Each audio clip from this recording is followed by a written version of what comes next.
All right, let's dive into what might be one of American history's biggest cartographic mysteries. We're looking at some incredible source material today that lays out an investigation into a lost city called Norumbega. And the argument here is that its story wasn't just, forgotten over time. It was actively and deliberately suppressed. So that really begs a fascinating question, right? What if a major American city, a city as real and as important as any in Europe at the time, was just systematically wiped off our maps, erased from our memories? That is a pretty wild claim, and that's exactly what we're digging into today. Okay, so for most of the 1500s, Norumbega wasn't some kind of myth or legend. Not at all. It was considered a real, known location. It was a major landmark on the coast of North America, and it was documented by, get this, the most respected geographers in the world. And just look at these names. We're talking Gerard Mercator, Abraham Ortelius. These guys were the absolute giants of cartography. Their atlases, they were literally the Google Maps of their day. These were the most authoritative, most expensive, most well-sourced documents you could possibly get your hands on. And for decades, every single one of them agreed on one thing. Norumbega was real, and it was there. And then, it all just changed. In 1604, the famous French explorer Samuel de Champlain, a huge name in American exploration, he sails to the exact location of this legendary city. And his official report? He found nothing. Absolutely nothing. Just wilderness, a few small native villages. And just like that, with that one report, Norumbega starts to vanish from the maps. So, how does a city just disappear? Well, this brings us to the first major revelation in the source material we're looking at. The theory here isn't that this was just some simple correction. Oops, we got the map wrong. No, the idea is that this was a deliberate, coordinated act, a full-on cartographic erasure. You can see it right here. For over 70 years, Norumbega is consistently documented. It even evolves from Orambega to this standardized fixture on all the important maps. And then, bam, in a single moment, Champlain's report comes out, and it triggers a complete 180-degree reversal. This city is just systematically scrubbed from the record. So this leaves us with two totally different explanations. On one hand, you have the official story. Mainstream history basically says the mapmakers were wrong. It was a myth all along, just exaggerated sailors' tales. But the source material we're examining, it suggests something way more complex, a coordinated cartographic psyop, a deliberate cover-up to hide the truth after a massive cataclysmic event what the theory calls the mud flood, supposedly buried this entire advanced civilization and wiped the evidence clean off the landscape. But why? Why go through all that trouble to erase a city from the map? And that brings us to the second huge revelation here, which reinterprets what people thought they saw in Norumbega. Because the theory isn't about gold or silver. It's about something way, way more valuable: advanced technology. Okay, check this out. Back in 1568, an English sailor named David Ingram gave this incredible sworn testimony. He claimed he walked all the way across North America and actually visited Norumbega. Now, historians usually just dismiss his story as pure fantasy, but the source asks a critical question. What if he wasn't describing wealth? What if he was trying to describe the functional parts of a massive machine that he just couldn't possibly understand? So, according to this framework, Norumbega wasn't just a city. It was what's called an etheric hub.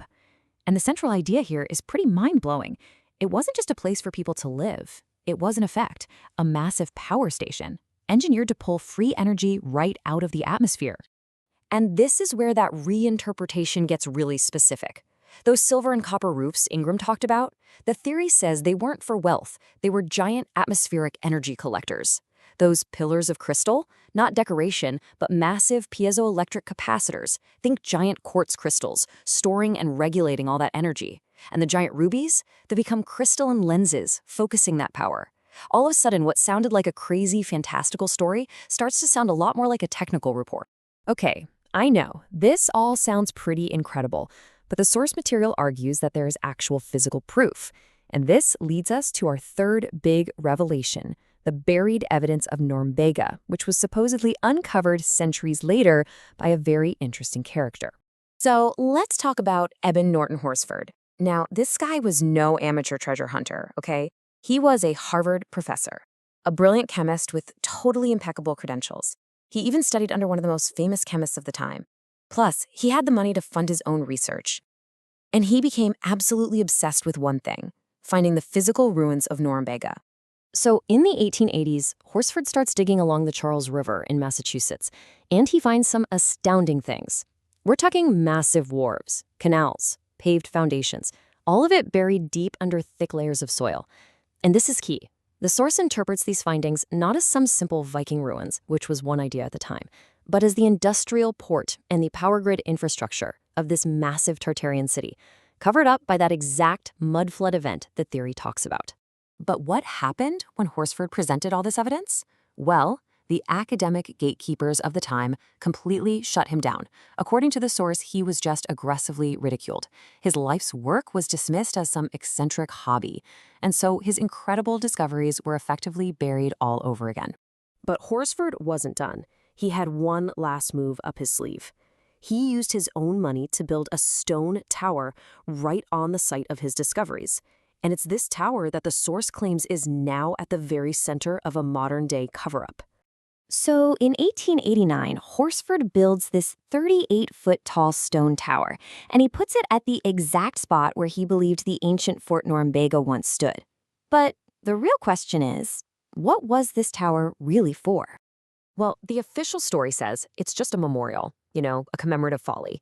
But the theory we're looking at argues that Horsford, the master chemist, knew exactly what he was doing. He wasn't just building a monument, he was trying to rebuild and maybe even reactivate a piece of lost ancient technology. The theory is that this tower is something called a paramagnetic antenna. Now, this idea is based on research into those ancient, mysterious round towers in Ireland. And the concept is that certain types of stone, when they're arranged in a very specific shape, can naturally draw in and amplify the ambient energy from the earth and the atmosphere. And the source claims Horsford, with his scientific background, built his tower using these exact same principles. And this is where the whole story takes a fascinating modern turn. Just recently, the state sponsored a big renovation project on this tower. And the price tag for this renovation? Get this, $835,000, which really makes you wonder, right? Why on earth would you spend that much money on a supposedly forgotten, meaningless monument? Well, the source argues these renovations were anything but random. They were strategic. Think about it. If the tower is a stone antenna designed to collect energy, what's the single best way to neutralize it? You cover it in a bunch of metal. The theory claims these new metal grates and handrails have nothing to do with public safety. They're there to ground the circuit, to basically short out the antenna and stop it from working. And that leaves us with the ultimate question of this whole modern-day part of the theory. Were these incredibly expensive renovations really just about public safety? Or could this be seen as an active, modern-day effort to suppress whatever energetic function this tower might have? So let's just recap the entire incredible argument from the source material. Norumbega was a real high-tech capital of a lost global civilization.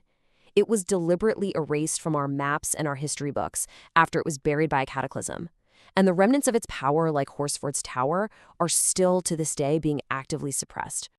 It all forces you to ask one final, really compelling question. If a city this significant really could be so completely buried, so thoroughly erased from our history books, then you have to wonder, what other truths might be lying dormant just beneath the surface, waiting to be found?